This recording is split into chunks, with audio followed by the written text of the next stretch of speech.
প্রিয় ভিউয়ার্স, আসসালামু আলাইকুম।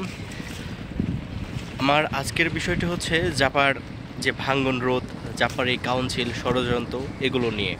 আমার ইতিপূর্বে 2-3টে ভিডিও দেখে অনেকেই আমার উপর রাগ করেছেন, অনেকেই আমার সাথে বিভিন্ন রকমের মন্তব্য করতেছেন বা আমার প্রতি খারাপ ধারণা হয়েছে বা ভুল ধারণা সৃষ্টি হয়েছে।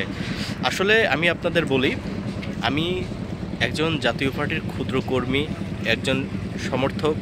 আমি এরশাদ পাগল লোক। আমি জাতীয় পার্টি মানে এরশাদকে বুঝি, এরশাদ পরিবারকে বুঝি। তো আপনারা সকলেই জানেন যে প্রত্যেকটি নির্বাচনের পূর্বে আমাদের এই দল জাতীয় পার্টির ভাঙন হয়, জাতীয় পার্টির গ্রুপিং হয়, জাতীয় পার্টিকে নিয়ে বিভিন্ন সময় বিভিন্ন সরকার, যারা যখন সরকারে থাকে তারা খেলা করে। ঠিক তেমনটিও এখন হচ্ছে।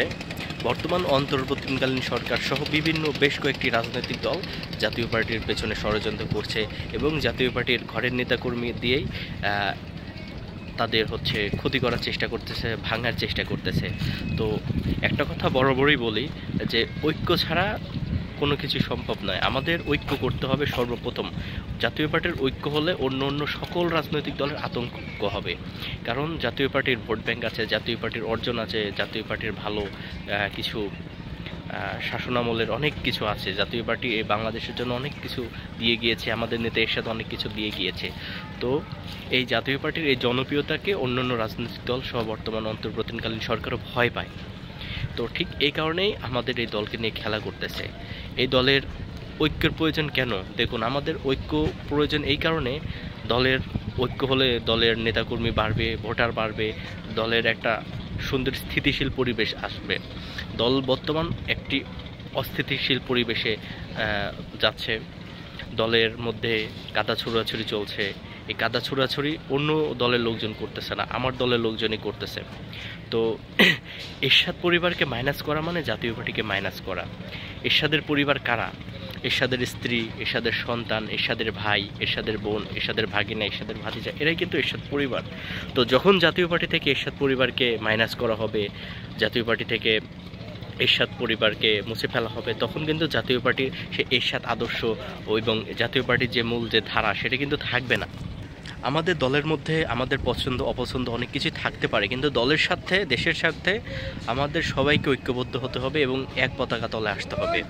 আমরা সকলেই জানি যে আমাদের প্রিয় দুই নেতা বেগম রওশন এরশাদ এবং জিএম কাদের, তাদের মধ্যে একটি দ্বন্দ্ব জিয়ে রাখতেছে আমার দলের মধ্যে একটি ষড়যন্ত্রকারী চক্র। তারা কখনোই জাতীয় পার্টির ভালো চায় না, তারা সবসময় জাতীয় পার্টিকে একটা দ্বিধাদ্বন্দ্বের মধ্যে রাখতে চায় এবং তারা ফায়দা নিতে চায়। ঠিক বর্তমানেও তেমনটি হচ্ছে এবং হয়েছে, হবে ভবিষ্যতে। এই কোন্দল আমাদের দূর করতে হবে।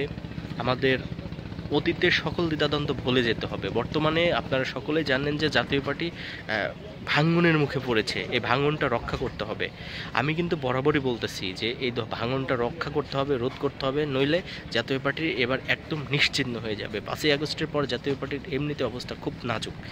তো আমাদের এই দলের ভাঙন অতি দ্রুত রক্ষা করতে হবে, এই ফাটলটা রক্ষা করতে হবে। আমাদের তৃণমূলের সকল নেতাকর্মী, আমাদের যারা এতদিন দলের সর্বনাশ করেছে, ক্ষতি করেছে, গ্রুপিং করেছে, বিভিন্ন সময় বিভিন্ন রাজনৈতিক দলের এজেন্ট হিসেবে কাজ করেছে, তাদের মুখোশ কিন্তু উন্মোচন হয়ে গিয়েছে।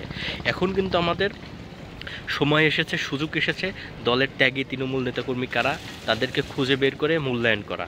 এখন যদি আমরা এই সুযোগটা যদি কাজে লাগাতে না পারি, তাহলে কিন্তু এরশাদের জাতীয় পার্টি আর থাকবে না। তাই আমি দলের দুই অংশের মাননীয় চেয়ারম্যান বেগম রওশন এরশাদ, জিএম কাদের মহোদয়, তাদের কাছে আহ্বান করছি এবং তাদের কাছে অনুরোধ করছি, আপনারা অতি দ্রুত আপনারা নিজের এরশাদ পরিবার ঐক্য করেন। এরশাদ পরিবার এক মানে জাতীয় পার্টি এক হয়ে যাও। আপনারা কিভাবে আমাদের নেতা এরশাদের আদর্শ, এরশাদের সব কিছু বাঁচিয়ে রাখবেন, আপনারাই একমাত্র পারেন এরশাদের আদর্শ, এরশাদের স্মৃতি বাঁচিয়ে রাখতে, এরশাদকে জীবিত রাখতে আমাদের মাঝে, জাতীয় পার্টির মাঝে এরশাদকে জীবিত রাখতে আপনারাই পারেন। আপনারা আর দ্বিধাদ্বন্দ্ব করবেন না। আপনারা অতি দ্রুত, আপনারা যেহেতু এক পরিবারের মানুষ, আপনারা নিজেরা বসে এটা ঠিক করুন নেতৃত্ব কি করবেন এবং আমাদের ভবিষ্যৎ নেতৃত্ব কে দেবেন এবং আমাদের জাতীয় পার্টিকে এগিয়ে নিতে হলে কী কী কর্মসূচি প্রয়োজন, অতি দ্রুত আপনারা এগুলো করুন। আর আপনারা আর কাদা ছোড়াছুড়ি করবেন না, অন্যের কথায় কান দিয়ে দলের মধ্যে নিজেদের মধ্যে আপনারা ঝামেলা সৃষ্টি করবেন না। আমরা তৃণমূল নেতাকর্মী খুব শিহরিত, মর্মাহত এবং খুবই শোকাহত। আপনারা এই দলকে আমরা আর ভাঙন দেখতে চাই না, আমরা দলের ঐক্য দেখতে চাই, জাতীয় পার্টির মহাঐক্য। আপনারা দলের হাল ধরুন, আপনারা কিভাবে আমাদের দলের অন্য অন্য সেই ক্ষুদ্র অংশ জাতীয় পার্টির ওইগুলো যারা খণ্ডিত অংশগুলো আছে ঐক্য করা যায় সেগুলো নিয়ে কাজ করুন। ধন্যবাদ। আর আমার ভিডিওটি যারা দেখছেন তারা বেশি বেশি করে শেয়ার করবেন, সবাইকে দেখার সুযোগ করে দেবেন, এবং আমাদের একটি আওয়াজ তুলতে হবে, জাতীয় পার্টির ঐক্য চাই, আর ভাঙন চাই না, আর ষড়যন্ত্র চায় না। ষড়যন্ত্রকারী নিপাত যাক, জাতীয় পার্টি রক্ষা পাক। ধন্যবাদ সবাইকে। যারা ফেসবুক পেজটি ফলো করেননি ফলো করবেন, এবং ইউটিউব চ্যানেলটি যারা সাবস্ক্রাইব করেননি সাবস্ক্রাইব করবেন। ধন্যবাদ। বাংলাদেশ জিন্দাবাদ, জাতীয় পার্টি জিন্দাবাদ, পল্লী বন্ধুর সাথে অমর হোক।